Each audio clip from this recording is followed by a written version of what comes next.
Hello बच्चों। आज मैं आपको कक्षा 8वीं जिसका विषय है गणित इसकी वर्कशीट नंबर 31 कराऊंगी जिसकी डेट है मेरे पास 15 नवंबर 2021।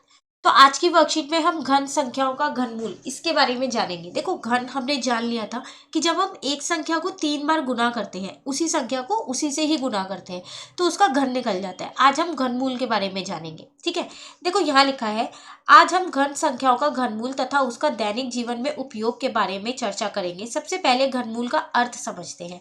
सबसे पहले हम जानते हैं कि घनमूल होता क्या है। घनमूल होता क्या है? घन का मूल, घन संख्या जिस संख्या से प्राप्त होती है। जैसे कि अगर मैं कहूँ कि 4 का घन निकालो तो आप क्या करोगे? 4 को 3 बार गुना कर दोगे तो कितना आ जाएगा आपके पास? ये आ जाएगा 64 आ जाएगा ये। ठीक है, तो ये जो है ये आपका घन है, लेकिन जो ये 4 है जिसका आपने 3 बार गुना किया ये आपका घन मूल है। ठीक है, तो घन और घनमूल में फर्क पता चल गया आपको। जो जब आप 3 बार संख्या को गुना करके जो निकालते हो ना उत्तर, वो होता है घन, और जिस संख्या को गुना करते हो ना वो होता है घनमूल। जैसे कि अगर देखा जाए तो यहाँ 27 है, तो अगर आपको इसका घनमूल निकालना है तो कौन सी ऐसी संख्या को आपने 3 बार गुना किया होगा कि 27 आया होगा? तो 3 को क्या होगा? 3 × 3 × 3। ठीक है ना, तो जो 3 है ना वो घनमूल है, और अगर मैं कहूँ कि 3 का घन क्या है तो वो है 27। तो ये आपके पास यहाँ घन निकल रहा है और यहाँ पर आपके पास क्या निकल रहा है? घन मूल निकल रहा है। क्लियर? अब घनमूल निकालने के कई सारे तरीके होते हैं। यहाँ पर आपको अभज्य गुणनखंड दे रखा है, जैसे कि यहाँ दे रखा है 7 to 9 का घनमूल निकालिए। आपको इसका क्या करना है? घनमूल निकालना है। ठीक है, आप कैसे निकालोगे आप इसका घनमूल? तो आप इसका क्या करो? गुणनखंड कर दो 7 to 9 के। जब आप गुणनखंड करोगे तो आपके पास ये आएगा। कितनी बार 3 आएगा? 6 टाइम्स 3 आएगा। तो आप क्या करो? इन तीनों का एक जोड़ा बना दो और इन तीनों का एक जोड़ा बना दो। ठीक है ना, अब जो जोड़े बने हैं ना, इन तीनों 3 का एक 3 लिख दो और इन तीनों 3 का एक 3 लिख दो, तो इसका मतलब 9 आ गया। तो अगर आप 9 को 3 बार गुना करोगे ना तो 7 to 9 आएगा। क्लियर? तो जो 9 है वो घनमूल है और जो 7 to 9 है वो घन है। क्लियर हो गया? अब उसी तरीके से एक और क्वेश्चन आपको दे रखा है, -125 का घनमूल निकालिए। तो देखो यहाँ माइनस है, माइनस से कोई फर्क नहीं पड़ता, जो आपको जैसे गुणनखंड करना है वैसे ही गुणनखंड कीजिए। तो 125 का आप क्या करोगे? 3 बार गुणनखंड, जब गुणनखंड करोगे तो 3 बार आपके पास 5 आएगा। तो इन तीनों का एक जोड़ा बन गया, तो इसका मतलब एक ही 5 बाहर लिखेंगे और ये माइनस ऐसे ही रहेगा। इसका मतलब -25 का घनमूल क्या हो जाएगा? -5 हो जाएगा। क्लियर? अभी कुछ क्वेश्चंस भी है आगे, वो देखते हैं, उससे और अच्छे से क्लियर हो जाएगा। पहले देख लेते हैं कि हम अपने दैनिक जीवन में इस घनमूल का इस्तेमाल या उसका प्रयोग कैसे कर सकते हैं। तो देखो यहाँ लिखा है, राम के पास एक घनाकार गिफ्ट है जिसका आयतन 512 सेमी मीटर घन है। वह इस गिफ्ट की भुजा की लंबाई बिना भुजा को माप कर ज्ञात करना चाहता है। देखो यहाँ एक लड़का है राम, उसके पास एक गिफ्ट है जो घनाकार के आकार का है। ठीक है, उसका आयतन उसको पता है, लेकिन जो गिफ्ट की लंबाई है, भुजा है, वो उसको नहीं पता। वो उस भुजा की लंबाई जानना चाहता है लेकिन उसको माप के नहीं जानना चाहता। तो उसने क्या किया, जो उसका आयतन था ना 512, उसके क्या किए? गुणनखंड कर दिए। जब उसने गुणनखंड किए तो उसने जाना कि ये आया। ठीक है, अब देखो इन तीनों 2 का एक जोड़ा बन गया, इन तीनों 2 का एक जोड़ा बन गया और इन तीनों 2 का एक जोड़ा बन गया। तो एक एक जोड़े से एक एक 2 उसने बाहर ले लिया, तो इसका मतलब 8 आ गया। ठीक है, तो 512 का अगर हम घनमूल देखें तो वो कितना आ गया है? 8 आ गया है। तो इसका मतलब वो जो गिफ्ट था ना उसकी जो भुजा की लंबाई है ना वो 8 है। क्लियर? चलिए, अब वही क्वेश्चंस कुछ हमें दे रखे हैं कि हमको क्या करना है, इनका घनमूल निकालना है कि इनका घनमूल है क्या। तो 343 है, तो अब आप क्या करोगे? इस 343 के क्या करो, यहाँ पर गुणनखंड कर लो।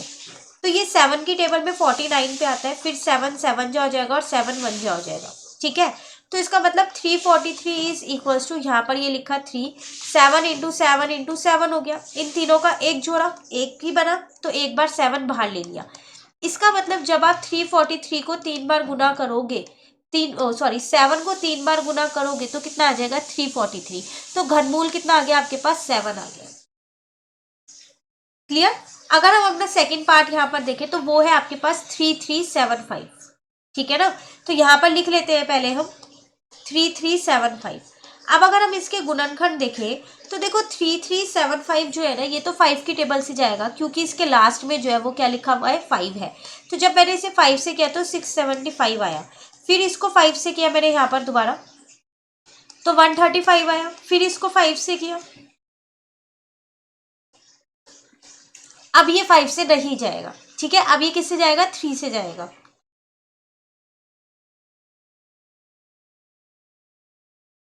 Clear.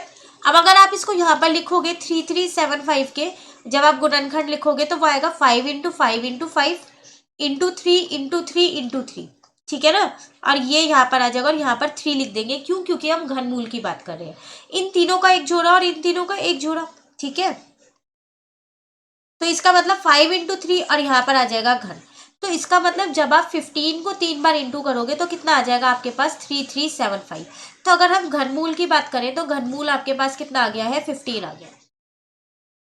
Clear, second part clear हो गया। चलिए थर्ड पार्ट देखते हैं। उसके बाद है 13824। अब सारे पार्ट आपको इसी तरीके से करने हैं। देखो आपने क्या किया, अभाज्य गुणनखंड करो इनके और लिख दो और 3 3 का जोड़ा बना दो, ठीक है। उसके बाद जो आपका उत्तर आएगा वही आपका क्या हो जाएगा, घनमूल। याद रखिएगा 3 जोड़े में से सिर्फ एक ही संख्या को बाहर लेना है, ठीक है। तो ये रहा आपके पास 13824 का। क्लियर। उसी तरीके से नेक्स्ट है आपके पास 1728। तो वही मैंने वहां पर उसके अभाज्य गुणनखंड किए और उसके बाद क्या किया, जोड़ा बनाया और उनको बाहर ले लिया, तो घनमूल निकल के आ गया मेरे पास 12। क्लियर है। देन उसके बाद ई पार्ट था 2197। तो इसको सीधा 13 से किया, क्योंकि ये 3 की टेबल 7 की टेबल से नहीं जा रहा था और इसके लास्ट में विषम संख्या है, तो ये किसी विषम संख्या से ही जाएगा। तो 11 से किया तो भी नहीं जा रहा था, 13 से किया तो ये पूरा पूरा चला गया। तो घनमूल आ गया मेरा 13। इसका मतलब जब आप 13 को 3 बार गुणा करोगे तो 2197 आएगा,